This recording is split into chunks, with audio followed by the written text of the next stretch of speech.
Oh boy. We, and we Like would go through. VHS tapes, or like those like little. No, you have both. You have the little Okay. ones that we have the adapter for, which when you come over, you have to take a look at some of these. There's some we I want you to digitize, and some you may want to digitize. Some you I may not. yeah, based on mom's texts, I don't know that I will want to. Oh, Dan, it was hysterical. It was hysterical. Some of your dance moves were amazing. Still got it. And then there was one. So actually, there's a couple I'd love for you to do for us, just because like there's two about big like trucks and fire engines and stuff for Jude. Oh yeah. I remember those. I remember those. some of the songs from those. Yeah, there's an NDIC for Kate's graduation. It was like a whole, I don't know if you remember, they did like a slideshow at the end, and Dad had done it with music and stuff. I think she would like that. There's a couple of tapes that were Kate from dance recitals. She might like. There's something from the Ed Holmes. If the quality is not that great. I mean, it's all VHS. None of it's going to be great. No, I know some of them are actually better than others. Yeah. They're not bad. And that one, I think it would just be fun to send it to them. Right. So we have one that was when you know how you used to make videos with your camera. Yep. And they were little tapes, but then there was like a VHS sort of adapter thing that you could put it into. And it started out, it was you and Dave down in your room, and you were like doing like skits sort of ish, and you had Emily involved in one. But then as it goes on, there's like almost like you did a talent show thing in 7th or 8th grade, and you were doing like guys in the class were doing it was either Monty Python skits or SNL skits. Yeah. The bulls.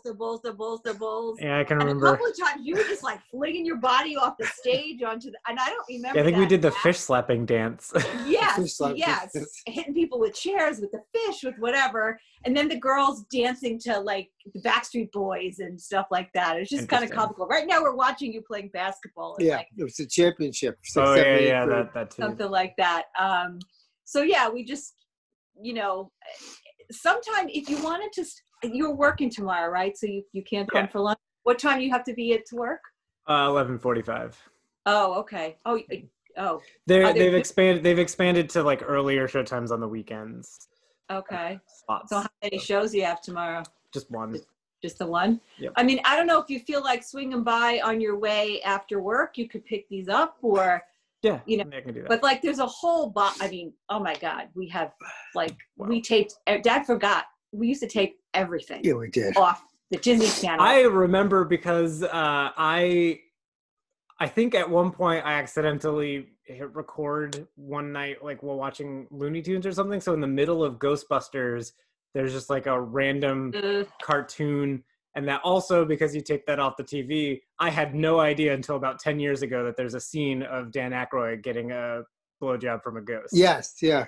So when I only saw that scene for the first time like 10 years ago when I got it on TV. I don't know. No, you don't see it on the TV. Because they edited it out. There's a scene where he gets the zipper is pulled down. Yeah, like a dream sequence, maybe. The dream sequence, yeah. So, I mean, I don't know. I mean, there's like probably about 50 different tapes of their Disney stuff, there's sing-along stuff, there's Christmas stuff, there's just random movies. And I mean, I don't know if you're interested in any of them or whatever, but it just would be kind of cool. And it'd be cool to like, honestly, if you can do those ones for Jude, you can give them to him for Christmas. You know what I mean? It doesn't take that long for you to do them, right? Well, History of English, part 1 and 2. I mean, it takes as long to do as it takes to watch the tape. Oh, yeah. Okay. But I mean, I just hook up the VCR to my laptop and then I hit play on the VCR and then like record. Basically, I'm like recording it onto my computer. Oh, I see. Okay. Which is fine. I don't have to watch it if I don't want to. Yeah. Running and then go and do something else. But yeah. But the truck ones would be good for Jude. Oh yeah, but the couple of you like dancing hot chocolate. And then that's because you watched the Full Monty one time or something, or you rented like Full Monty. You could tell Full Monty was School of Rock, Full Monty. Well, School of Rock is more Kate's class, but oh my God, they're just funny. They're just so funny. Well, it's also, you gave me the 2 tapes. One of the tapes, half of it holds up okay, and the other half is warped enough. But the other one was, I think when you said we watched it a few years ago or something, I think it was the one for Uncle Joe and Aunt Sue. That's the one that I feel like we've watched that one a bunch. Oh, That's the one with like the Steve on the table singing. Oh At that fire. Yeah, that one we watched a lot. Yeah. So that one held up pretty well. Yeah, and then the one that was your first birthday one. Yep. These- Yeah. Well, I'm not sure if it's the VHS player I have, but it does the auto tracking, and it seems to, most of these tapes seem to be in pretty decent shape. Yeah. Which I was surprised at. We haven't tried to. Yeah, I mean, there's like so many of them. We figured, this is a project. We were like, oh my god, what could we watch? We just like check them out and see what's on there, and if anything's decent or whatever. But yeah, I mean, I'll take anything pretty much at this point. You know, I know that my process works, so the software works, and the VCR I can hook it up to my VCR, my MacBook. Started. There was one that was in your handwriting, and it was called Memory. Oh.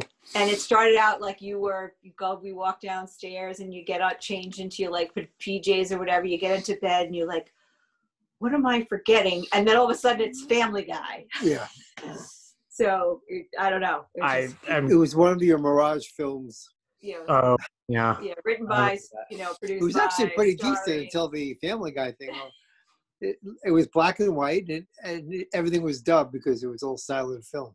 Like I did that a lot with. Do you have all of the tapes, the little tapes from like when you did do your camera? Do I have them like on me? No, I think they would all be at the house. They're at the house somewhere? I don't have any. Yeah. Oh my God. Like the one where you do the thing about where you take the bath in your clothes and then you sit down at the piano, but I don't know how to play the piano. Oh, right. The power outage thing. Yeah, that one was hysterical too. That'd be funny to have. But yeah. So just a couple questions out of curiosity. So what job interview did you go on that the place was closed? It was a Dunkin's. Oh. Yeah. Did you ever contact Dad's trying to get you a job at INSA? I didn't reach out. I don't know, 40 minutes is like a long drive. It is. It is a long way. Yeah. Plus you got the tolls and because I had looked at a job. Is INSA a chain? I can't tell. Yes, I believe it is. Yeah. I think that I may have applied to one like outside of Worcester, if not an INSA, but a dispensary like that. Yeah. And the thing that I like kind of learned from that was like wages aren't great, which makes sense. But like, I guess I just feel like I'm not unwilling to drive like 40 minutes every day for work, but if it's just going to be like basically a minimum wage job, I can do that closer. Right, right. Yeah, it's just that, Dad's the guy who used to be the operations manager at Canson is now the operations manager at INSA. Well, my thought was if you had some experience, then you could look at someplace out in Worcester. Yeah. Maybe get a little more money and. Well, I mean, I'm sure it's like, you got the guys who work in the grow room, you got the guys, because I see these guys every day because they park in the parking lot next to my, well, I don't anymore because I'm not going to the office every day, but yeah. It's also just sort of like, I don't know, I feel a little bit like me working around marijuana is a lot like if you like hiring me to serve at your seafood restaurant where I'm like, I don't like it. And it also kind of makes me feel nauseous when I smell it. Oh, so it's sort of like, I mean, I would, I guess with masks is probably not that stinky. Yeah. Well, it's just another product. Yeah. And where did you get with the Mass Health stuff? I am going to do that today for sure. Okay. All right. Well, it's been a little bit confusing because I'm getting emails from Mass Health Connector, but then also from Health Connect, which is like a different like federal website. So it's been sort of confusing because I've been thinking, I realized that it's not the Mass Health Connector site that keeps making me make an account. It's the Health Connector site, and it's just like, I don't know. And that's a federal one? Yeah. And all it ultimately winds up doing is taking me to Mass Health Connector. But I keep getting emails from them, and I keep thinking that it's from the Mass Health Connector because it's I see. called, Yes, Health Connector. It's so close too. And it's like a .gov website, so it's like. Well, and that could be some of the Trump insurance plans. The other thing that confuses me, because of course I started Googling about it after we spoke the last time, so now I keep getting ads in my Facebook, but they'll be like Tufts sign up now. Like, yeah, those are the junk plans oh, that okay. Trump was trying to sell. Okay. Well, also as his Facebook ads healthcare. are like scams most of the time. Yeah. You have no coverage and it costs nothing. Yeah, but I sort of remember when you, Dad, were trying to help Emily when she lost her job at the food bank, that you were looking. I thought, like, you could. I looked at these junk plans. You could go to like a Blue Cross Blue Shield or something and see what they offer. I was getting calls like for months after. Yeah, Mm-hmm. yeah. But that's Mass Health is the equivalent of Medicaid. It is Medicaid. Mm-hmm. Yeah. So, are you still able to do your therapy sessions? Well, my therapist stopped taking insurance altogether, so no. Oh. Yeah. I thought the insurance. I thought they weren't charging. Because they're not. No, she's straight up just not taking insurance at all. But is she charging? So then what does she do? Yeah, she's charging out of pocket. Oh. Like she's not taking any insurance at all. That's weird. Yeah, that is weird. Because my person is she said the state's paying. Yes.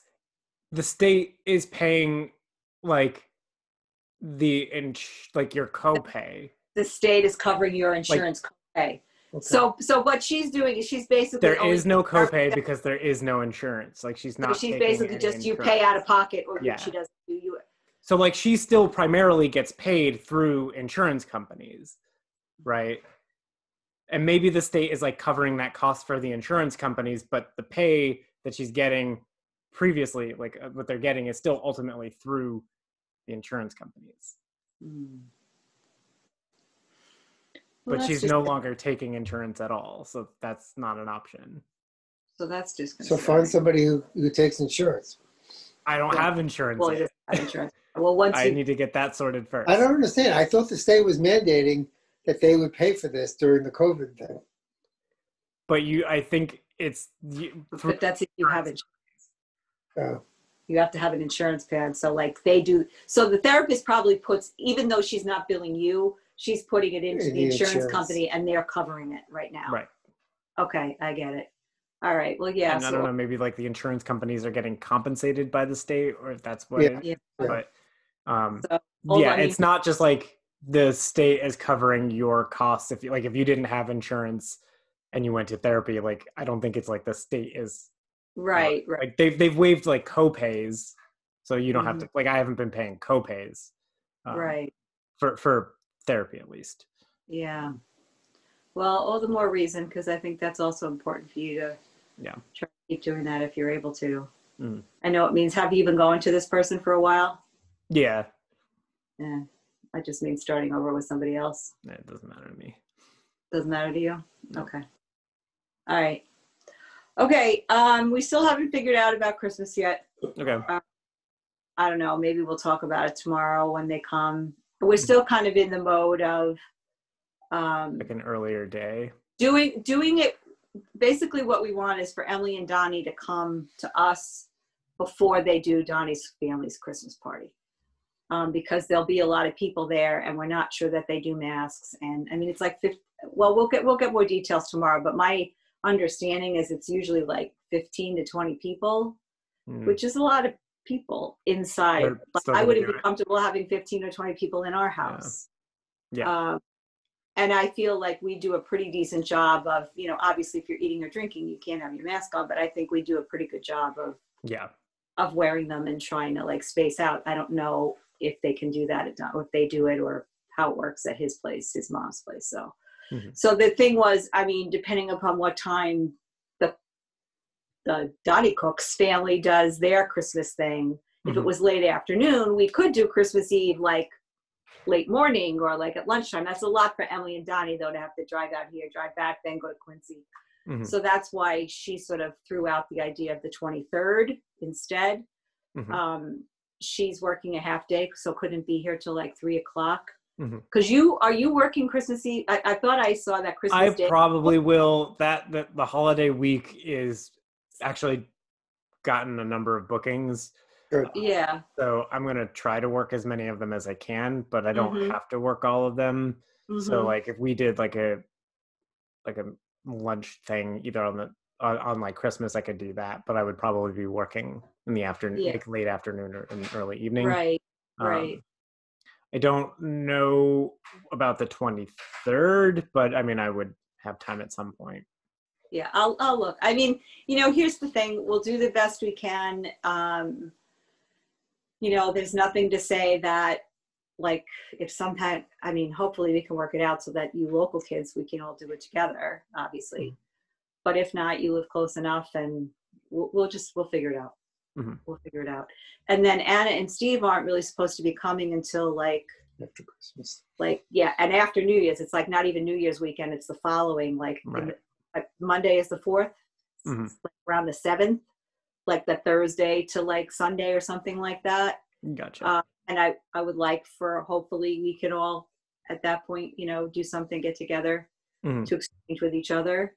That way. I mean, I'm not going to I had thought about sending all their gifts out. If we did a Zoomy thing, I think that's too much. And there's been plenty of years where Steve and Anna weren't here when the rest of us were, and we just, whenever they came, we would do it. So I may send just a couple things to them, and then whatever. So I have to do that next week, but yeah, so we'll figure that out. But yeah, so like anytime if you feel like, popping by to pick up some of these tapes, that'd be awesome. Okay, yeah, I can do that. So is there do you get both boxes, or did you get the other box of tapes? No, well, there's still more tapes downstairs. There's like a shitload. Mm-hmm. Like I said, mostly they're like Disney. Well, the Disney tapes Sesame. Maybe they won't, because they won't be useless. Maybe because I think what's actually pretty funny is when you like watch a lot of stuff on Disney Plus, they've edited a lot of stuff. They've kind of done that like Blockbuster thing of like cleaning it up a little bit, making it more politically correct. Yeah, some of those are right. Which is sort of funny because they're doing that even with like some of their Marvel movies. Like there's like a Marvel movie where Chris Pratt flips the bird in the movie, which is a Disney movie that they like, it was Disney when it came out just a few years ago, but now that it's on Disney Plus, they've like edited it so that it's just you don't see the finger, it's just like that. Yeah. And it's just like, it's so funny because it's like you released it that way like 3 years ago. Yeah, there's a couple of Disney sing-along tapes with songs from Disney movies, starting from like Snow White and the Seven Dwarfs to like Beauty and the Beast and stuff. I didn't know if that might those you probably can't record. You don't think so? They're probably protected? Yeah. Maybe, but I don't know, like what is the, like with everything, it's all digital, so they can put these like coatings in it, but what would stop me from doing that with like a VHS tape? I don't know. I just know that they at one point they put in some sort of protections against copying. I mean, I have one gigantic box. It's all stuff that I taped over the years, like that I used to tape off of that. Pee-wee's Playhouse and, like all kinds of movies. Flight of the Navigator and Brave Little Toaster and, all kinds of stuff. Some of those are great. And there's probably about 60 tapes in that box. Mm-hmm. And then there's another box. That's all stuff. I told you this. That was yours. They were all like my aunt that got, and I don't even know what else is in that box. And then there's like I've got a ton of Disney VHS tapes. Right. I mean, we've got all kinds of, but we just thought long winter's coming. Something to, to play with and look at. And, if they're crappy, we throw them out, but So do you guys have a topic of conversation for today? Not that I know of. Hey, can you do me a favor? Could you make me a piece of toast with cheese? Toast and cheese? Yeah. Okay. There you go. Yeah. So I'll tell you my Tandem story this morning. So we order from Tandem periodically, and they must have a new thing now where they save your order so you can see what it was, like if you order the same thing all the time. Yeah. So I click on it from like this order we had a couple of weeks ago, and then I kind of decided I wanted to get a different kind of bagel. So I click out of it, I go back in, I order, I go to pick it up, and apparently I somehow managed to order my order from 3 weeks ago plus my order from today. So I've got 2 bagels for Dad with bagel, cream cheese and lox on it, 2 cups of coffee, 2 bagels for myself. I'm like, I call Kate, I get Matt. I said, hey, would you eat a bagel with lox and cream cheese? He's like, yeah, I guess so. I said, drink a cup of coffee. He said, yeah, I guess so. So I said, I guess living near your in-laws pays off sometimes. But anyway, yeah. I know. I was thinking it's probably dumb for me to. I know I always put the tandem thing in the stocking for you guys, but you're so far away now. Like you used to be able to get them at Northampton or whatever. Right. Where do you do takeout by you? What kind of stuff do you do? I mean, there's not really much. It's pretty much like Domino's, Chinese food. That's pretty much it. Yeah. Steaming Tender does takeout, which I do every once in a while, but it is kind of expensive. So I've only done it like a few times in the last few months. But by and large, it's like I've tried other pizza places, but Domino's is like, it's fine. It's fine and it's cheap. That's what Katie and Matt love it too. So, all right, I'll let you go. Let me go make you toast and cheese. All right. So I want to go back to that basketball tape. I am sure you took a charge at one point. I'm sure I did. That was like the one thing I was good at. I'm sure I acted dead for 10 minutes. You scored a basket. So did I? Oh, wow. Yeah. I don't remember. That was the you guys were playing Terry Day's team and Colin Day. Yeah, I remember. It was like at East Hampton High, right? Yeah. Did you guys win that, or did they win? I think we did. Yeah. So see, it's worth watching the end. Yeah. I remember they they aired it on the local. Yeah, they actually had a commentary, which is hysterical. Yeah. Like it's a real game, It's like... And it's just like that was like the era where you like had to sub at the 4-minute mark or something. Yeah, that's right. And it's so funny. We were watching the NDIC tapes, and everybody was doing Monty Python, Saturday Night Live skits. What's his name?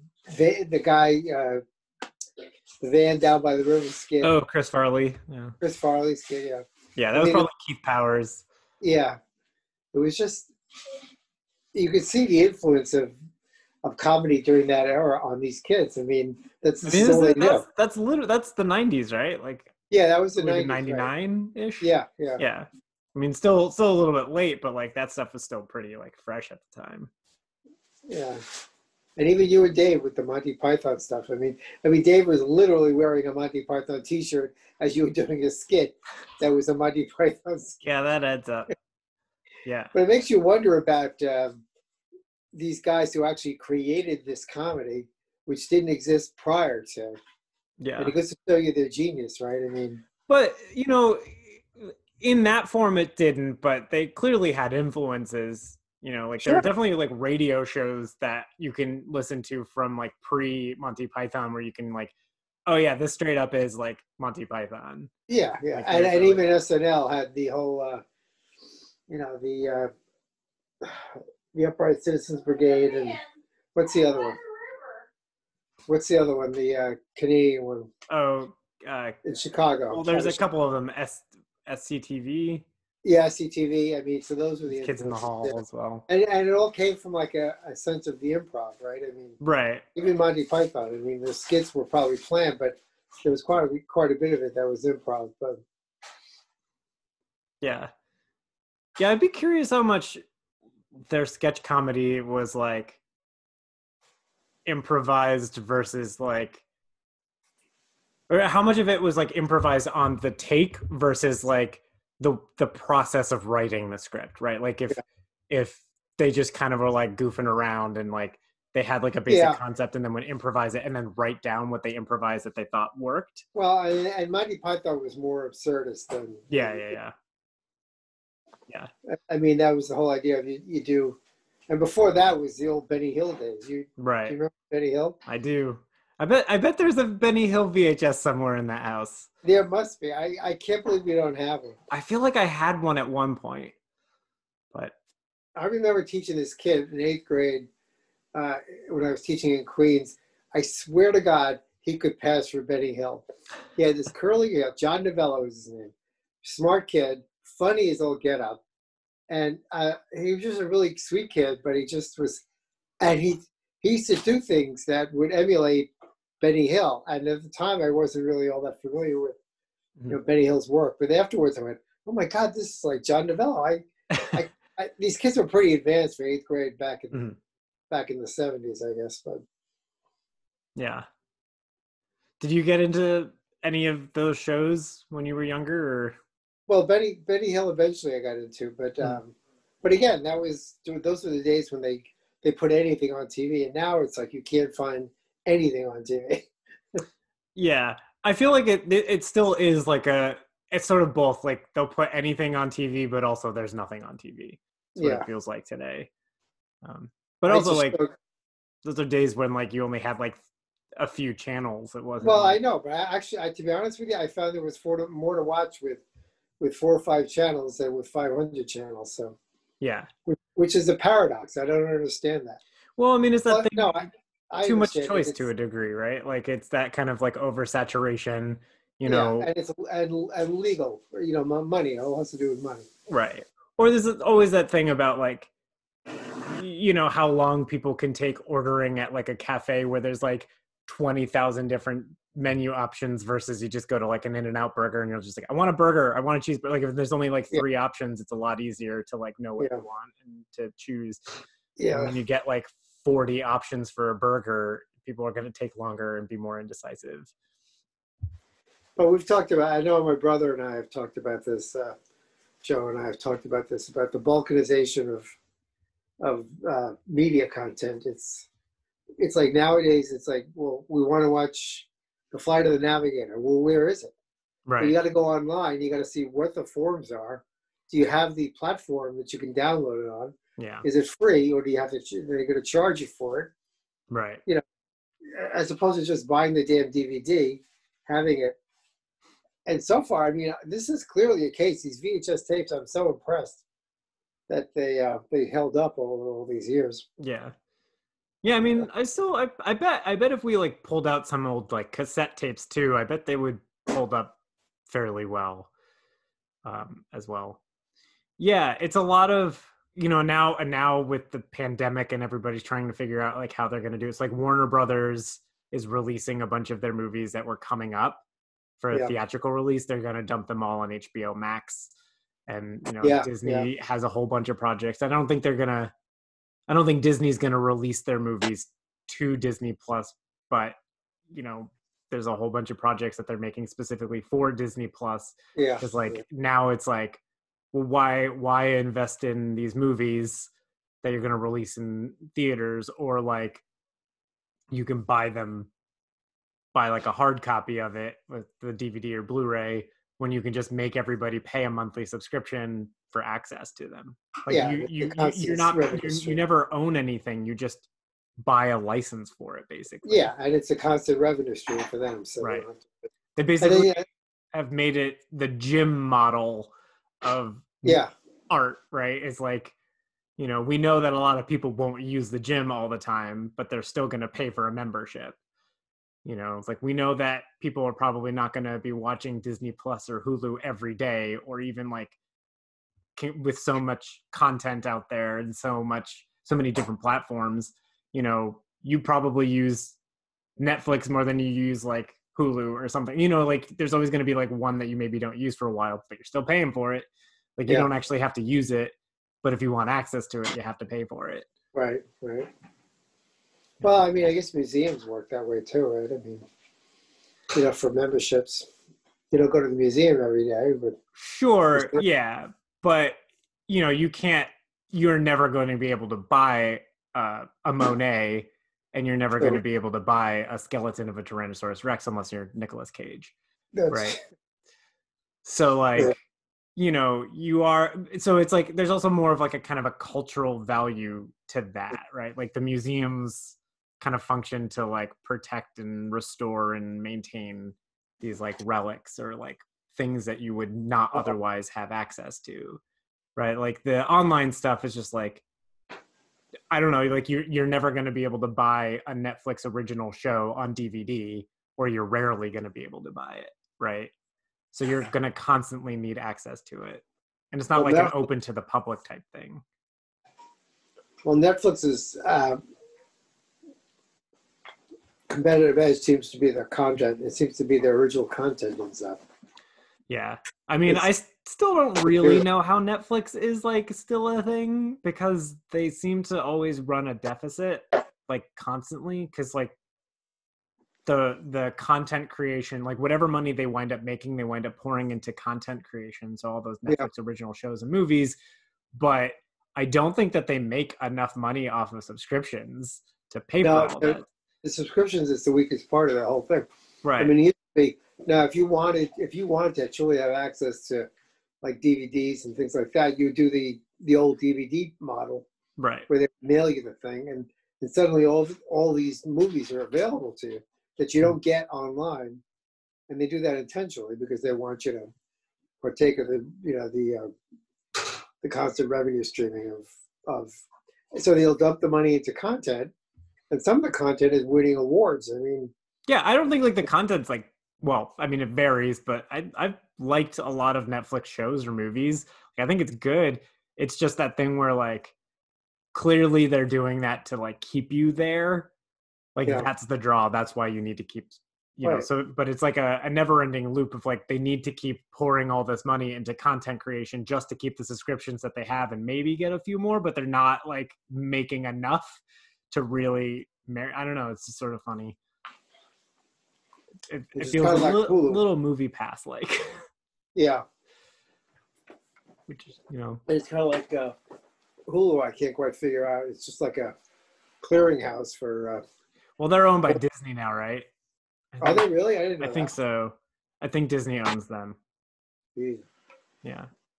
I think that's why there's like a bundle pack with like Disney Plus, Hulu, and ESPN. Is like I think all of those are owned by Disney. I mean, I just assume that most things are owned by Disney at this point. Yeah. So, when you were growing up, it was just TV, right? Like there wasn't like a home video, right? Like VHS came out and like no, there weren't. I mean, we had 16 millimeter, right? But that would have been like home video type stuff, right? Yeah, nothing. Or could you buy like little 16 millimeter stuff? No, you could get 16 millimeter stuff. You can get movie cameras. Mm-hmm. My father had a movie camera that was a 16 millimeter. Mm-hmm. I mean, we have some of those that are digitized now. Oh, nice. That go back. When did VHS start? I don't know. You know? Maybe. Because I mean, Grandpa used to tape stuff off the TV all the time too. He'd tape movies. I used to tape movies, like old movies, for here and give them to him, like Cary Grant, Audrey Hepburn, and you know, Kate Hepburn and stuff like that. Well, yeah, that was your choice. So that down in New York, you were lucky. You had like 2, 4, 7, 9, 11, and 13. And 13, 6 channels. Basically. We were rich. No, there was Channel 5 too. That's what I said. 2, 4, 5. Yeah, Channel 5. 7, 9. ABC. 9 was 11, NBC. 11 was PIX. And 13. And 13, 7 channels. Woo! All in color? Yeah. And that's because we lived in a media center. You know, we were outside of New York. Yeah. If did you always have a TV or? Yeah. Okay. I don't really know. I don't really know like when TVs became like super widespread. Well, probably the late 50s. I mean, late 40s, early 50s. Yeah. I do remember watching the Beatles in '64. That was black and white. Does that Ed Sullivan show? Yeah, I do remember black and white. I don't really remember when the switch to color happened either, but. And one of the FBI used to watch. That was from Zumbalist Jr. That was Sunday night. That was when I had to go to bed because school was the next day. So at the end of the FBI, it was like 9 o'clock.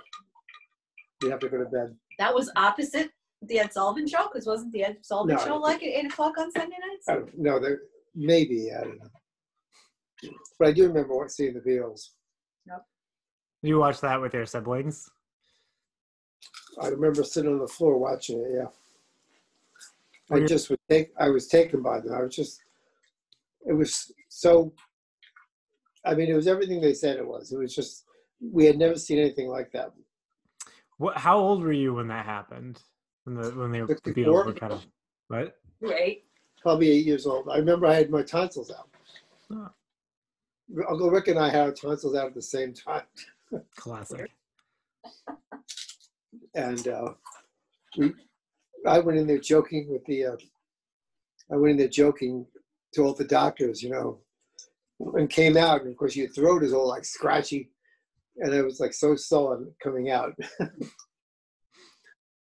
And I couldn't talk for like a week. Mm-hmm. But the Beatles came in 64-ish. That's when they came to Shea Stadium. All right. And my cousin actually stuck out of their house and went to Shea Stadium to see them. And now, if I had known now, when I was only 8 years old, but Right. I mean, that was definitely something to be at. But yeah, the concert that made the Beatles decide that they didn't want to tour anymore. Yeah, pretty much. Yeah. Yeah. So Dan, you should have been on the Bigner family Zoom the other night. Oh, boy. yeah. It's the usual topics. Yeah. How things are going in the school system wherever everybody lives, and then it always gets to COVID and masks and the vaccine. It was pretty hot. But it got really testy. Ooh. And Uncle Rick was like veins popping out of his head. So you have Aunt Mimi and Uncle Rick saying, why do we politicize the COVID thing? I mean, that's a genuine question. I just don't think we probably agree on what has been politicized about it. Well, Aunt Mimi's like, well, you shouldn't politicize it because it's a pandemic. And they're like, shoulda, woulda, coulda. I mean, talk to the administration that screwed the pooch on this. And you're not going to disagree with these guys. Yeah. And then he kind of like, Uncle Joe was sort of chuckling at him, and then he kind of like, oh my God, the fangs came out, and he like sniped at Uncle Joe about how cynical he is. That's exactly the kind of response I expect from you, and blah, blah, blah. I was like, whoa. Wow. And Uncle Joe was like sitting there. He was like, what did I do? He said nothing. I mean, literally, they were yelling. Uncle Dave was yelling. I mean, yeah. I've been to Bigner events. Uncle Rick and Aunt Mimi. Yeah. I feel like normally I actually kind of enjoy those environments in a weird, warped way. But I don't know that I would enjoy it on Zoom. I feel like I just don't have the capacity for that. You can't get a word in edgewise. That's the problem. Yeah. Well, that's it. But to because we were trying to say, well, you know what, the administration, my dad was saying, well, you cannot deny that you heard Trump say it's going to go away. It's not that bad. You don't have to wear masks. He never said that. I was like, you've got to freaking be kidding me. What universe are you living in, Yeah. I think that's sort of the thing that's pretty scary now, is just like how easy it is for people to just like deny reality. Like, yeah, I know that everybody has like a different perspective on the world and how it works and everything, but like it to me it reminds me a little bit of like the very beginning of the Trump administration, where like he was saying that he had record-breaking crowd size, which he observably didn't, and also it doesn't matter. But also he said that like we literally heard him say that the sun came out, but like I was in DC that day and the sun didn't come out, and it's like it's like it's fine to be like it doesn't matter. I think that the perpetual lying does, but crowd size I don't care about. The weather, I don't accurately recording what the weather was, I don't care. But it's like the he never said that, but it's like we have it on video. I know. Like it gets to a point where it feels like half the country is legit trying to gaslight us. Yeah. Where it's just like, we have it on tape. Yeah. The same thing with like I never said that John McCain sucked, basically, right? And it's just like we pull up like several tweets, several video clips of him calling John McCain a coward or whatever. And it's like I never said that, but it's like all documented.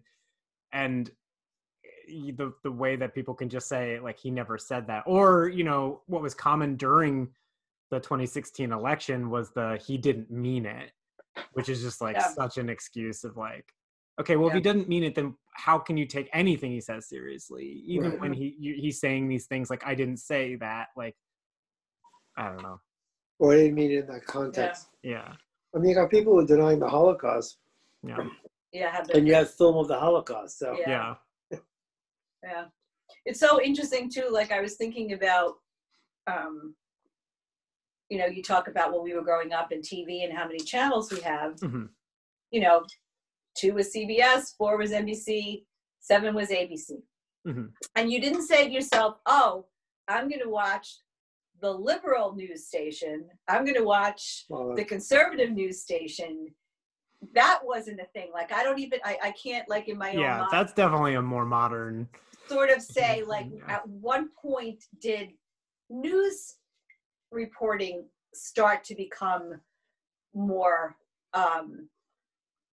politicized or partisan? It's not that the mainstream media doesn't make mistakes. They totally do make mistakes. Sure.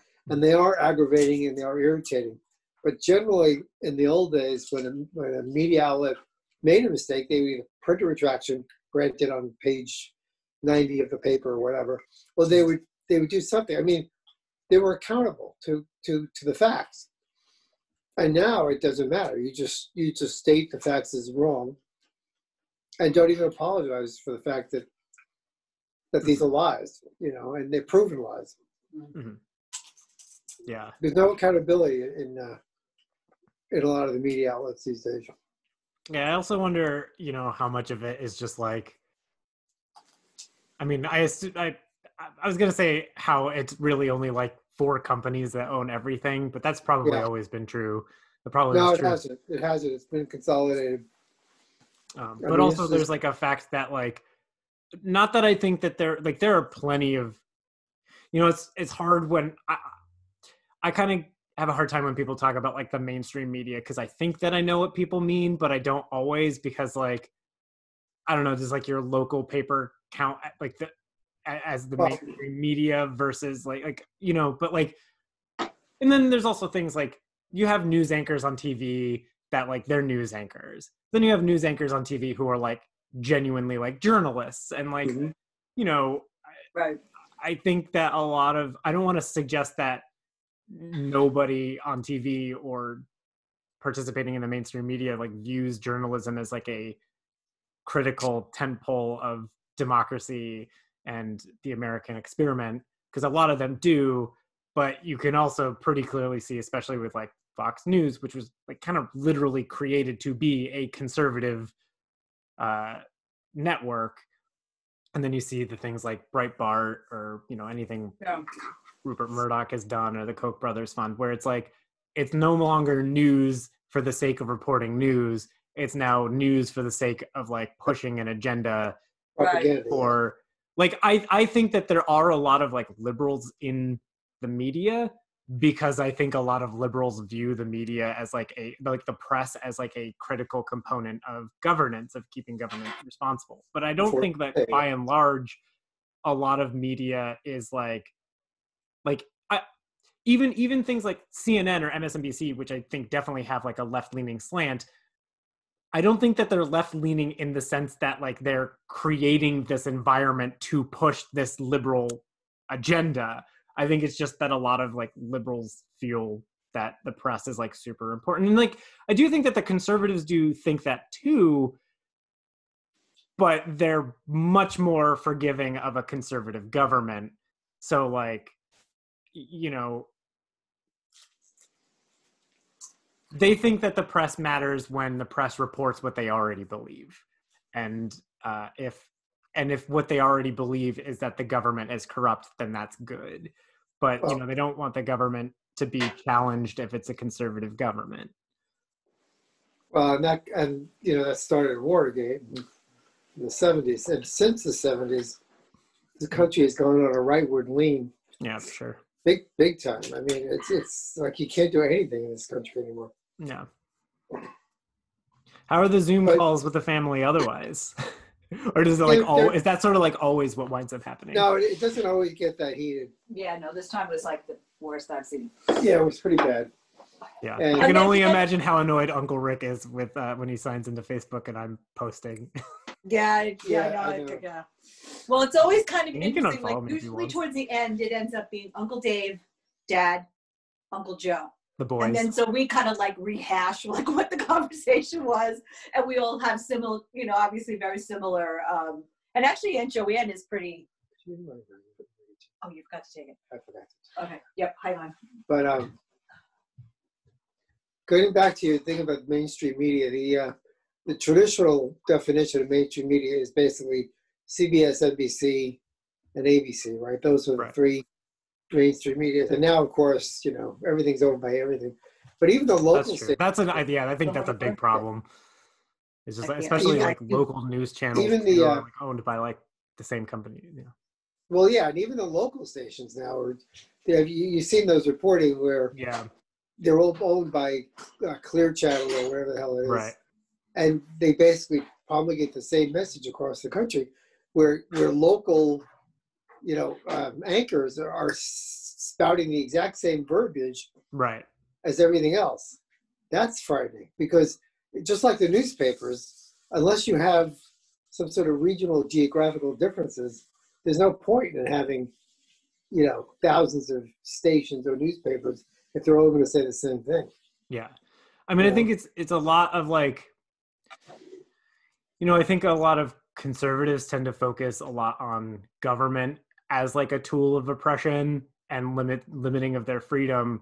But I don't think that they look at like other institutions or other ways that they can happen. So like I think most people would agree that a press run by the state would be highly suspicious. Right. Like, I don't want like like the main media stations to be run by the government because that's pretty ripe for corruption. But I also don't want them all run by like mega corporations that have so many themselves interests in government. Yeah. Like, the idea that like corruption only happens in government, but it doesn't. Like having one corporation own all of these new local news networks, I don't really see what the difference is between that and like the government running all these local networks. Like to me, it's the same. It's just like the same level of corruption, the same level of like unreliability. Like the press is only genuine. Like it's only a free press if like you have different companies, different networks, different like institutions running them. But once you kind of get down to like 1, 2, 3 companies own everything, I mean, even if you have like Fox and Disney or whatever, like owning it. Well, I guess Disney owns Fox now, but like, I don't know. Like, am I really supposed to believe that like Times Warner and Viacom have widely disparate needs and desires? Like that, even though there's competitive companies, that they're not going to just be like, yeah, but we want to influence this policy so that we can benefit. Like, I don't know. Seems pretty easy to me that like when you only have 3 or 4 companies own everything, that's pretty corrupt.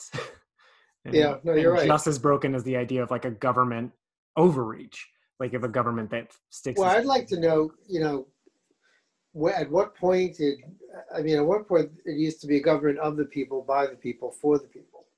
Mm-hmm. We were the government. That was my understanding growing up. Yeah. And at some point, government became something outside of us and something to be, resisted against because of this idea of tyranny. Yeah. When did government stop becoming of the people, by the people, for the people? Well, I mean, you can make the argument that it's sort of never really been, right? Like, I mean, we didn't have like nationwide elections for like decades after we were founded, right? Like senators were selected by state legislators, right? The state legislatures, like the president. We didn't have a popular vote for like the first couple decades. Well, 1864, say, or 1865, somewhere. Yeah. When Lincoln made the Gettysburg Address, I mean, that was of the people, by the people, for the people. At that point, people, right? But you still had like a whole section of the country that viewed so many people as not people, or as not deserving of those rights, and like the Constitution didn't exist for a good swath of people. Right, and there's also, I mean, I think what's also pretty observably true is that, especially for white Americans, the definition of tyranny is often very loose. You know, we are a people that generally, like, you know, you had like the whiskey rebellions because taxes were oppressive, and you know, you had like South Carolina trying to nullify law because they didn't want to pay tariffs, and you know, then you had secession because they were being told that they couldn't take slaves into free states or new territories, right? Like that has been historically what has been considered like oppression, or like employers at public companies having to give health care to employees that might cover birth control is tyranny, or like having to serve serve gay people or people of color has been government tyranny, right? Like, so where does the notion of the common good come from then? I mean, I think I mean, it's sort of always existed to a degree, right? Like, you know, you had common good arguments all over the place, even before you get to like Karl Marx and like communism, socialism. Like, you didn't, but I mean, that stuff existed before. In this country, I mean, that's a good question. I suggested maybe never existed. Yeah, I mean, you know, when you see letters of like Thomas Jefferson or George Washington writing about their country, they're talking about Virginia, not America. More so with Jefferson, because Washington, after the Union was formed, very much was like a unionist.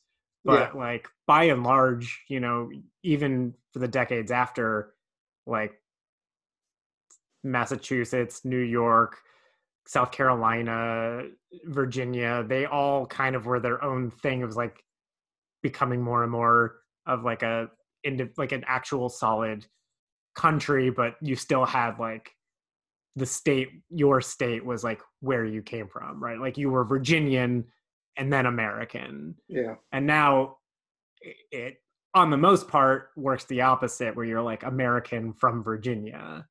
But I don't really know where that changes, especially, you know, when you get to like Civil War, and then even like post Civil War, where people are still like more proud of like being Georgian than being American, like, in that kind of glorification of the Confederacy. Like, then I don't know, it gets kind of, I don't know the answer to that.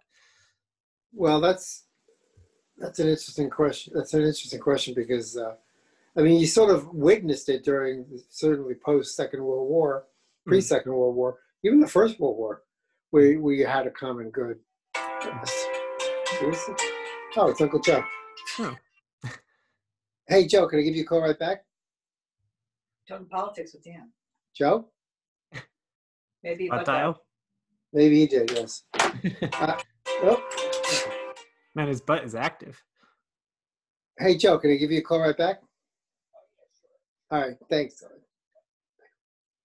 He's probably calling to dish about what happened the other night on the... Maybe, yeah.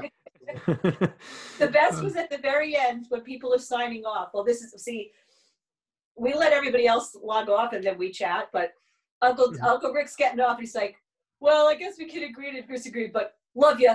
Love you guys. Love you guys. Like, okay. Like, I'm going to, but love you. You should have heard the stuff they were arguing. My sister at one point was like, do you ever try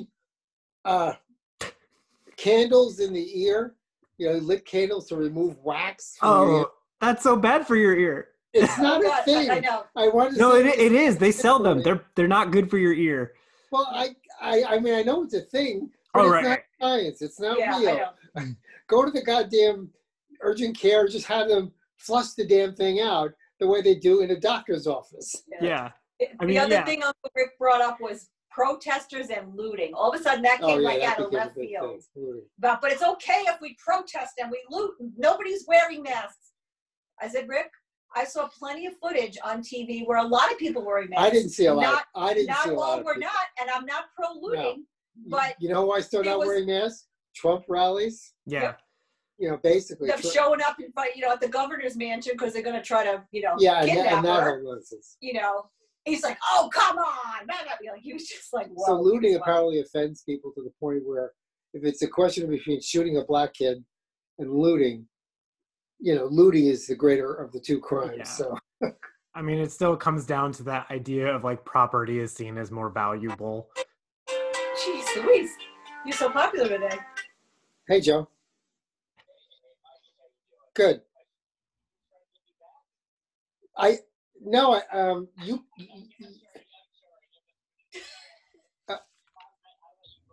Okay, all right. Okay, bye. Third time's a charm. Somebody else called him. He thought it was me. Oh. I thought I might have tried to call him back. So, gotcha. Does he so have, like anyway. His house phone or his cell phone? His cell phone, yeah. His cell phone. Oh. Yeah, I don't think they have a house. No, they do have a house. Oh, do they? So. Wouldn't it have, if you had called them, wouldn't it have shown up as you? I imagine that you're programmed into his phone. Yeah, I think so. You would think. I don't. You know what, Dan? We're old. We get easily confused. Yeah. But yeah, that kind of nonsense I have no tolerance for. Yeah. I told him, I said, my son went, Dan went to a number of Black Lives Matter protests and he wore a mask at every one. I didn't see a single person. I know. I'm telling you, not wearing a mask at the protest. Not that I didn't see a single person, but on the and again, what the news media shows you on the film, on the TV is probably not different than what actually is. But I saw a lot of people wearing masks at the protests, if not most. Yeah. I didn't see that at any of the Trump rallies. I'm sorry. Yeah. And the CDC has already said that 700 people have died from Trump rallies. Yeah. Right. And you didn't hear stories after a lot of the protesting. Or Sturgis, protesting that they were super spreaders. Right. Yeah, but like the motorcycle rally, that certainly was. That was a huge one. And Trump rallies. And these things that Rudy Giuliani has been doing. I mean, the one in Michigan, weren't there like 30 or 40 people that tested positive after that one? And it's like you feel like you live on we're living in two different planets. But looting seems to be a greater crime than. Yeah. But the thing that's funny is like when there have been so many protests, not just in terms of like in general during the Trump administration, but like this past year in particular, been so many to the point where when you actually like break down where looting has actually happened, it's like single digit percentages of the protests. It's something like maybe 3 or 4% of protests have seen looting or some property damage. Like the like most aggressive protest I ever went to, they gave everybody chalk to write people's names on the sidewalk. Chalk. Like, so it's not even like graffiti. It's like, that's going to wash away in the rain. Yeah. And like, get on the Facebook, which, that's its own can of worms. And then you see people talking about like, look at how much damage they did to City Hall. I'm like, it's chalk. It's the moment it rains, that stuff is going to wash away. It's not damaging the property at all. Yeah. But it just gets in there. And then also like, I mean, I don't care about looting personally. Like, I'm just like, I just don't care if they're looting, like, especially mega corporations. I know I'm a little more radical than some, but it's just like in the grand scheme of things, like stealing a TV or some food, as is definitely increased in general in the last few months. Like, I just don't think that that's like, okay, fine, if you can figure out who did it and you want to punish them somehow, okay, they broke the law, whatever. But like the idea that that's somehow like the same or comparable to killing people for selling cigarettes illegally on the sidewalk is just wild to me. And then also the police have taken more stuff. Like this year, if you look at how much valuable stuff they've taken through like civil asset forfeiture, which is insane. It's an insane thing. It is like insane. They've taken, like, the cops have taken more stuff. And then also like you talk about looting, like what about like these corporations that are taking all this bailout money, and then like you look at airlines who got like $90 million in the last COVID relief packages and then still laid off a whole bunch of people and paid their CEOs. It's like, why is that not considered looting? Like, or you look at like, like Enron or any of these like corrupt corporations. It's like, why does that never count as looting? Or like, even like the Trump family, like they like to brag that they've like donated their yearly salary to charity or whatever, but it's like at the end of the day, like because they keep going to like their properties they're just funneling millions more of taxpayer dollars into their companies. That doesn't count as looting. Yeah, I know. Like if you have a problem with looting, I get it. I just don't understand why these other things don't count as looting. Or maybe you will be like, well, yeah, fine, that's also looting and that's also bad. But it's just like a hand wave to like appear consistent. Like nobody's as angry about these billionaires, you know, trying to like loot cities and municipalities and the federal government, or like everybody, you know, especially as we were talking about this with the Georgia runoffs, like both of their senators literally used insider trading and insider knowledge to make millions and then abandon us. And but nobody's as angry about that as like a few people looting occasionally in a protest over like police violence. Yeah, I don't know how you have that conversation on Zoom. It's tough. Well, it isn't. He was yelling about looting and whatever, and then I don't. What was this thing? I don't look to some political bozo to tell me what the right thing is to do. That was sort of his argument too. Yeah, like if people are stupid enough to listen to their leaders, but that's so ridiculous. I listen to the science, he says, right? So I said, what does that mean? Do you go up to the CDC website and you do it? Is he anti-fracking? I don't know. We haven't had that conversation. Because that's the thing too. Is like, I mean, that came up particularly in more progressive bubbles where it's like Joe Biden saying like he believes in science, but he's also against banning fracking. And it's just like, how does that line up? Because the science is actually kind of in on fracking and it's not good. It's not good for the environment. And, you know, obviously there's electioneering going on there. Because fracking is the new coal. Right, which is coal is also bad. Yeah, well, that's what I'm saying. I mean, we finally got to the point where we all agree, look, coal is not coming back. And it shouldn't come back. That's the problem. Is there's like a minority of people that are still like the reason the coal industry is even still a thing is like the government keeps pumping money. No, but it was a bigger thing a few years back. You know, but also Trump said he was going to bring it back. Well, back 3 years ago he did, but you don't hear him talking about it. So that's what I'm saying. Fracking is the new coal. At some point, we need to all agree that we can't burn fossil fuels. Period. End stop. End of story. Right. So you need to move to something else. Period. End stop.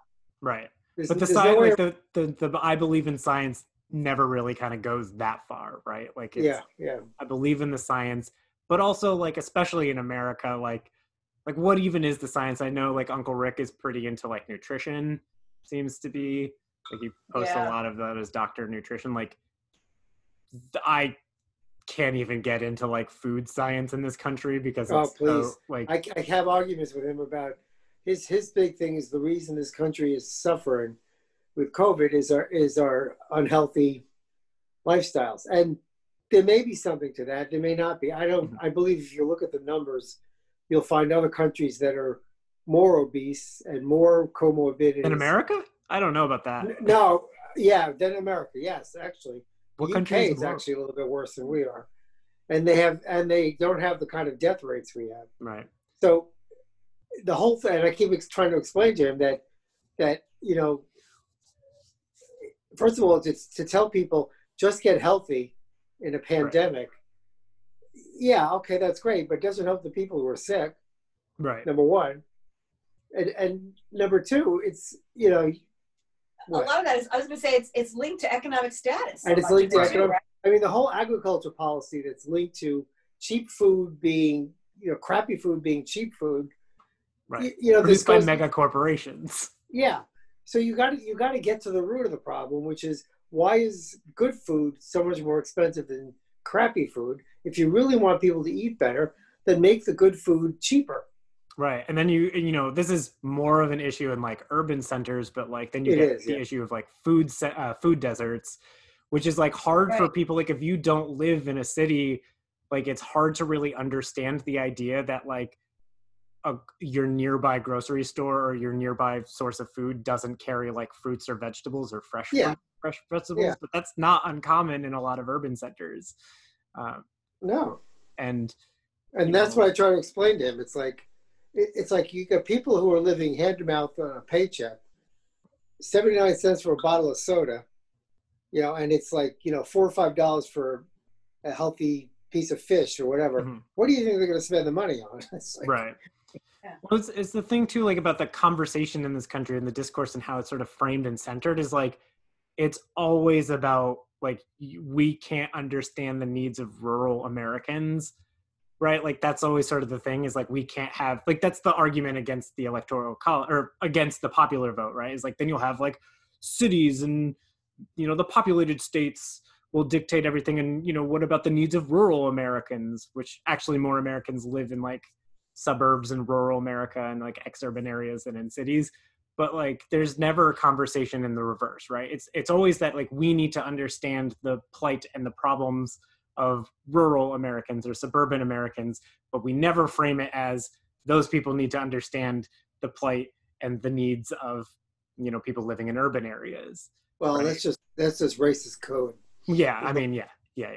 The same way that like Trump was going to protect the suburbs, right? It's like, that's not even that thinly veiled at this point. No, it's not even that thinly veiled. You know, Um, yeah. Have you and your family? I mean, from what I can remember, there sort of always were like political arguments at the table. yeah, so that's Is that yeah, pretty much a that's staple of your household? yeah. As much as like when you and your siblings. That's were what my coming. sister Maria ultimately said. It was just like Thanksgiving, Yeah. except nobody got thrown out of the house. Yeah. Uncle Joe got thrown out one year. One year, I don't Really? remember if you were with us. We were at Uncle Denise's Bob. house, and Uncle Bob ended up leaving the house because of some things that were being. It was right after, it was after Trump was elected, because I remember him getting up and screaming, "Give the guy a chance!" And then he left and he was gone for like a couple hours. It was really like, whoa. So there you go. We've given him a chance. Yeah. Yeah. How'd that work out? Yeah. Usually it would be Uncle Chris and Uncle Joe who would butt heads, because Uncle Chris works for the New York Times on the management side, and Uncle Joe has always been a pro-labor union guy. And they would like, oh my God, really butt heads quite a bit. Mm-hmm. Quite a bit. But I always Yeah. knew So there's that a was- reason yeah, I that- liked Uncle Joe. What's I mean, that? to be clear, I love all of our family. yeah. um, But you know, you kind of gravitate to people who think more similarly to you. yeah. Well, I mean, he spent a lot of time down in South America organizing people. So. Yeah. I mean, Uncle Joe is like basically retired now, but like the reason he's always a few minutes late to the family Zoom is because he is teaching immigrants to help prepare them for their citizenship test. Yeah. Oh, nice. You know, Mhm. so that's really pretty cool. Yeah. That's really pretty cool. I could only imagine what that test actually is. I feel Yeah. like everybody should have to take it. I I know. think We so, had to too. I take- don't actually think anybody should have to take it is my real position. But if we're going to make immigrants take it, I think we should make native born Natives Americans take it, yeah. take it. Yeah, I agree. Yeah. Yeah. I don't know. We don't talk politics on the Cook side, like pretty much ever, except That, like that adds up, I feel like. right. Like I will talk to Aunt Judy privately. I have like it's interesting because Aunt Ginny will like comment on some stuff. Yeah. Like if you post something and I make a comment, she'll reply and agree with me a lot. Aunt Pat is just like Fox News all the way. Actually, even Fox News now is heading the way of the dustbin with OAN and. Yeah, because now he's pissed. I mean, enough. let's be real about this too. Newsmax. How long do you think after Biden's inaugurated before we get the Trump News Network? Well, yeah. yeah. Because that was the thing he was talking about for a while too. And once he's not in office, I totally think that that's going to happen, and that Well, might if actually he's not be in his most prison. successful business plan. If he's not inundated with legal problems, because they're going after him aggressively in New York State. God, So. we can only hope. Yeah, And he but can't I mean, pardon I himself think out of to be that. real about this, he's not ending up in prison. You know, Oh, I think he is. I think something's going to happen. I kind of feel like, you know, I know the level of corruption is so overtly more with Trump, but just like if Nixon didn't wind up in prison, why would I think that Trump is going to? Well, the difference is Nixon resigned. You know, and although toward the later part of the years he was remorseful initially, but then became less so before he died. Yeah. I mean, which is He frightening. was belligerent. Yeah. Yeah. But, I don't know. I just feel like this country is not the type of country to actually like prosecute its leaders, unless they're like lower level and pretty openly corrupt. Because you'll find people on like state legislatures who are like giving bribes and they'll go to prison. But like by and large, there's an opportunity for us. So there you go. Yeah. Yeah. I mean, hopefully even they'll just have enough fines that paying fines. Yeah. Although I would like to see him in an orange jumpsuit. Match his hair. I mean, yeah. I'm curious. Like, do you think he'll try to pardon himself first? It doesn't matter because the state of New York is outside of the. Oh, that's true. It applies to federal. Yeah. Yeah. He can try to all he wants, but the state of New York is still going after him. Yeah. And even if they just get him for tax evasion or tax fraud or whatever, Mm-hmm. I mean, in theory, that's punishable, even if it's a minimum security. Right. I'd settle for that. That'd be fine. Yeah. Put him in a jumpsuit, show him picking up litter. Mm-hmm. That's all I need. Do you think he's gonna run again? I don't. I think if he's alive and healthy in 4 years, comparatively healthy, I think he probably will. But I actually think what is more likely is I think he's going to try and set it up for Ivanka. I think it's Ivanka in 2024. But it makes me wonder about the Mike Pences and the Pompeos. No, I know, but Trump isn't loyal to anybody but himself, and the like best chance at like securing his brand for a longer term after he's gone is Ivanka. His sons don't have. I mean, I don't think that Trump has actual charisma, but clearly a lot of people do. But like nobody is gravitating towards Don Jr. as much as they are. Yeah, you're right. But I think that they will gravitate to Ivanka. Yeah, in a similar way. She kind of plays both sides. And she does the thing where she just sort of like that John Roberts thing where sometimes she like pretends to like seem reasonable when really not. Because I think she has a better idea of like how to come off as like, because like how many people ultimately didn't vote for Trump, not because of the policies, but because he was just like wouldn't shut up and just like had to suck the air out of the room of everything. Ivanka's not going to do that. So there are a lot of people who I think went Obama to Trump to Biden, who I think would go to Ivanka, no question. Yeah, but on the other hand, Trump, the father, seemed to be able to hide his vapidness with just outright lies. Yeah. I don't think you could hide Ivanka's vacuum nature. I mean, she's an empty vessel. Yeah, I mean, I think she's a lot like her father. I mean, they're all sort of the same, right? It's just like what matters is their bottom line. That's it, right? And I think Ivanka's no different. I don't think she's as like shrewd as other people do, but I do think she's like a little bit better at like making kind of Trump ideas seem a little more palatable or like seeming less extreme. And I think that is actually in a way almost more dangerous because it's like, it kind of is like that George Bush thing about like, as long as like the way that you can make all of this like anti-Muslim policy work and have people support it, but then because you came out and said like, we're not against Islam, and then people are like, oh, he's reasonable. So it almost like provides cover for bad policy in a way that makes it more palatable, and that's almost worse. Whereas like Trump was just like, he's bad policy and bad performance and bad rhetoric. So like, it was just like ugly. It was just like out in the open. So it's like harder to ignore. And I think a lot of politicians are like better at like kind of covering it up. Cause like, there's not a lot from the Trump era that like actually starts with Donald Trump, right? Like he's more extreme and louder about it and way less sneaky about it. Right. Like even the assault on like democracy, that's been a thing. Like there's never been evidence of widespread voter fraud. And that has been a thing that the Republicans have been arguing about for decades. I know. Like, and now that's just like the norm. Now, every time a Republican loses, they're going to claim voter fraud in a way that's like more open and more ridiculous. Right. So Trump just like made that. And immigration policy has always been one of these things that ebbs and flows throughout American history. It Well, really it's has. so bad. It's been so bad for so long at this point that it's even like, I don't think you can make the argument that like Bill Clinton was good for immigration. I don't think you can make the argument that Barack Obama was good for immigration. Like it's been so bad and they've controlled it for so long that like even the Democrats are like really awful at it. I just think it's, you know.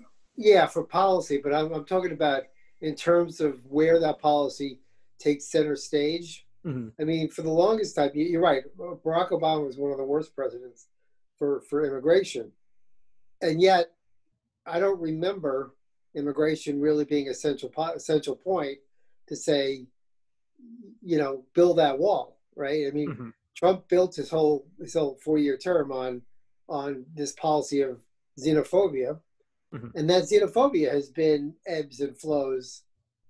You know, where the importance of immigration how important immigration is in the policy debate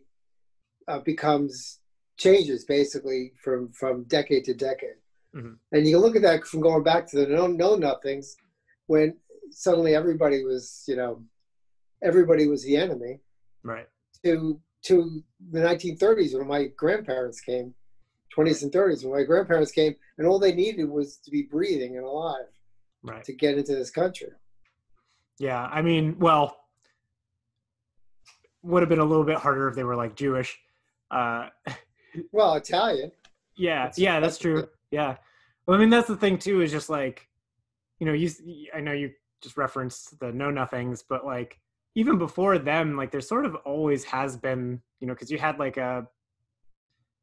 there were the anti-Masons before that, which also kind of had anti-immigration attitudes, and you kind of realize like this country has always had this xenophobia and has always had, you know, even predating the Know Nothings, which I think is sort of like the first national kind of party to really run on anti-immigration specifically, but there's always been a good chunk of the country that has been like wary of immigrants. And, you know, the Statue of Liberty is a nice idea, but this country has sort of never genuinely taken it. And even at like the heights of immigration, if you go even like the 1930s or, you know, turn of the century, there still is like, maybe we accepted more immigrants in terms of like letting them into the country, but there was plenty of anti-Irish sentiment, plenty of anti-Italian sentiment, plenty of anti-Jewish sentiment, plenty of anti-Catholic sentiment. Yeah, understood. There's always been that sentiment, but I'm talking about the policy from the administration. Mm-hmm. I don't remember in Reagan's administration immigration being an issue. I mean, it became an issue with Bush when he actually tried, in theory, to solve the problem, to try to come up with a policy. But I don't remember it with Clinton. I don't remember it with even Obama, and he was a terrible president for immigration. And all of a sudden now we get Trump, and now all of a sudden it's a central policy. Now all of a sudden there are gangs crossing the border. Well, haven't there always been gangs crossing the border, if that's true? Yeah. I mean, it's just we pick and choose what our policy boogeymen are. Right. And that's my point, I guess. We pick and choose who our boogeymen are, mm-hmm. based on whether we want to stoke, you know, nativist emotions or, you know. Yeah. I mean, I think sort of the counter argument to, you know, I don't remember there being a lot of stories about like immigration or whatever. Yeah, I mean, definitely you're talking more kind of like culturally or socially.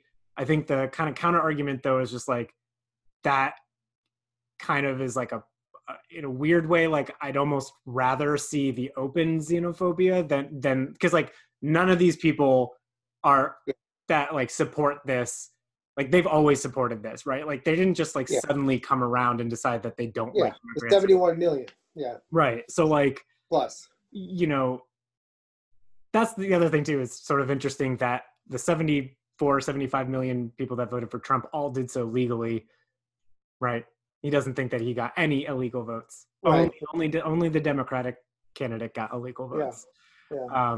Which is actually sort of funny. I don't know if you've seen any of these stories, but a lot of like the recounts have actually given Biden like bigger wins. Yeah. There have actually been cases of like fraud for Donald Trump. Exactly. And like, oh, I mean, you got to commit fraud. I mean, don't start no shit, there won't be no shit. Don't start no fraud, there won't be no fraud, right? Like they know that there's fraud because they're the ones committing it. They're committing it. You know, and in a way, like that's sort of the strategy for a long time has been like weaken the government, like show why this is bad. And like, you know, to a degree, it's almost like beneficial for Republicans to commit all this fraud, not all this fraud, because it's still not a lot, but like they commit fraud, then they can either say, you know, then they can say like, look, there was fraud. If we could commit fraud, who knows who else could commit fraud, right? It's like breaks down the whole trust in the system, which has been the thing for decades now. Distrust in the electoral process, which is sort of innate in terms of a presidential sense, because the electoral college still exists. But like in terms of like I can't trust the numbers, like that's been a thing for a long time. Trusting that, you know, just trusting government in a general sense. I mean, we see this. You know, I have a hard time. I'm obviously harder on a lot of longer Democrats. Like I'm harder on Nancy Pelosi because I don't think she's very good at like hardball.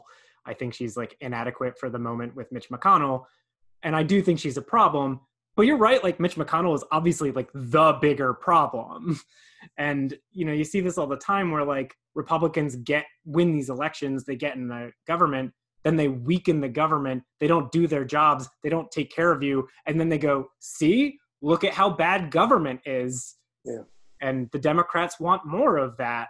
Yeah. And then they wind up winning again, and it's just like, you know, I don't know. Except these same people like my brother who have no use for politicians keep re-electing the same representatives and the same senators into office. So when you ask them, what is it you like about your rep or your senator? First of all, you ask them, have you ever spoken to your rep? Have you ever written to him? Mm. And of course they'll say yes, but they probably haven't. Yeah. You know, because this idea of representative, you know, I'm not going to say that the system is not corrupt or doesn't lend itself toward corruption, but for the most part, I really believe most representatives are trying to do a halfway decent job, and the issues are very nuanced, and nobody wants to take the time for nuance. Mm-hmm. They want the solutions to be, you know, silver bullets, and it has to be able to manifest itself in a matter of minutes. And that's not how problems are solved. Right. Well, it's also funny, like, sorry, go ahead. I was going to say, here's another one of Uncle Rick's comments. So we're talking and you know, the whole politics thing. And then he says, you know, because we're bad mouthing the current administration. He says, well, I'm willing to give Harris a chance. And we were like, okay, that's a little veiled, you know, a veiled comment. And we're like, I don't know if it was you or somebody else said, it's Biden. Biden was the one who was elected. So there's that conspiracy theory that, you know, either number one, you know, he's going to die in office or whatever's going to happen, but that basically Biden won't be really the president.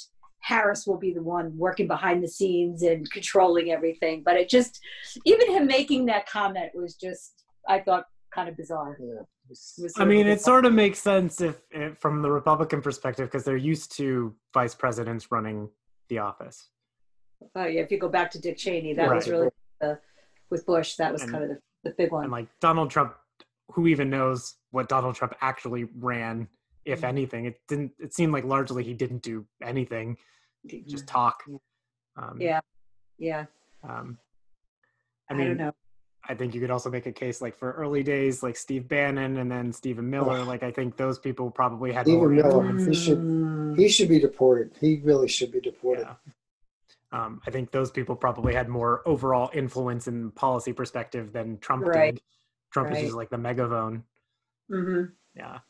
And the thing is funny, I the whole like don't trust your leaders or like who listens to your leaders. It's like, well, I mean, everybody kind of does to some degree, right? Like, unless he's like advocating for kind of communism where everybody has literally like equal say and I know, you know, but like but it's also like, I don't think a lot of people are like listening to their leaders just because, right? Like, I don't, you know, I'm pretty critical. I mean, I don't like my state or I don't like my rep at all.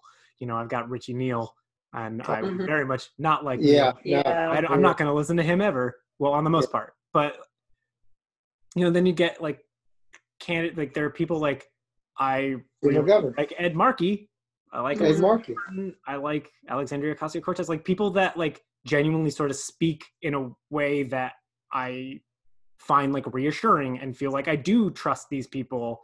Like, you know, obviously you don't go into it thinking that everybody's going to be perfect all the time. I mean, all of these people have said things that I disagree with or don't totally love, but like, I believe that they're fighting for me. And I think that's like a big appeal about Bernie Sanders. Like, regardless of how you feel about him, it's like hard to feel like he's at least not, it's hard to feel like he doesn't like have your best interest in mind, even if you disagree with his platform, right? Because he's gonna, it's like those people that you know that are gonna fight for you. Ed Markey, I know that he's gonna fight for me, and like Jamal Bowman, I know that he's gonna fight for me, and like. Well, again, this gets back to the idea of the common good. I mean, at what point, you know, does your representative or senator take a position that's for a different position that would benefit you, but there is a greater good? Right. Are we able to see the greater good? Are we able to understand that there's a benefit to me, even if it's not personally, directly, indirectly, because it builds a bigger, a better infrastructure, builds a safety net that, you know, so. Yeah. And, you know, at the end of the day, like, you know, you talk about urban areas, rural areas, different states are going to have like different needs. Like the agriculture industry in Idaho is going to be different than the agriculture industry in Massachusetts, right? So you have these different needs, but at the end of the day, like the core needs are sort of the same, right? Like we need food, we need water, we need shelter, we need clean air, we need healthcare, we need decent paying jobs, right? Decent. Like that's, those are all the same, you know. So like when people kind of speak to that basic need, that I think is what makes it feel like those are people that I should like be listening to, because those are universal, you know. I mean, we see this in Massachusetts all the time where like, you know, Boston obviously has a greater need than like Western Massachusetts for things like infrastructure and whatever. And I get that. So I'm like not against spending taxpayer money on like Boston infrastructure projects. I understand that Boston's going to have more need because they have more people. It's when it's like the amount of money that they put into Boston versus like Central or Western Mass. That's when it's like, okay. Yeah. We're here too. Yeah. I do think though, like people like Joe Comerford and Dan Carey even, and Lindsay Sabadosa, there's a lot of state reps who are really trying to be like, Western Mass is a thing. Right. You know, we're here and we have needs too. I mean, you know, it remains to be seen how effective that effort will be. Yeah. But it's nice to see. Yeah. You know, and I feel like, I think it's nice too. They're generally a younger, you know, up and coming group or whatever. You know, so I think that's important too. Yeah. That it's not always everybody who's, you know, well, have you seen... people who've been in the system for like 20, 30, 40 years, you know, so. Have you seen, there was somebody put like a graph of showing the age range of Congress, and there's more people born before 1940 than there are after 1980. And it's like, ugh. Yes. Yeah. It's something. Yeah. I know we've never, I don't know. Age limits, term limits, that's a whole thing. Yeah. A whole other thing too. Especially with like the reveal with like Dianne Feinstein. Oh, which is like, yeah. I mean, I don't know. I feel like I haven't been her biggest fan in a long time. Yeah. That SCOTUS nomination was just embarrassing. Yeah. Yeah. It's a tough, the age one, because you don't want it to be an ageist thing, right? Because it's hard, because it's people don't age the same way, right? You know, you know, it's funny because like even during the debates where it was Joe Biden and Bernie Sanders, I was just like, I obviously love Bernie Sanders, but this right now is just painful to watch because there are so many like senior moments between both of them. Yeah, but like I don't know, it always seemed to me personally like Sanders was like a little more spry, or like a little more energetic, or like a little more there than Joe Biden was. But I mean, how do you make that determination? Right. And then there's the issue of like, you know, people can exhibit senior moments. Right. And not. That's not the same, but like that in and of itself doesn't necessarily mean someone is like, right.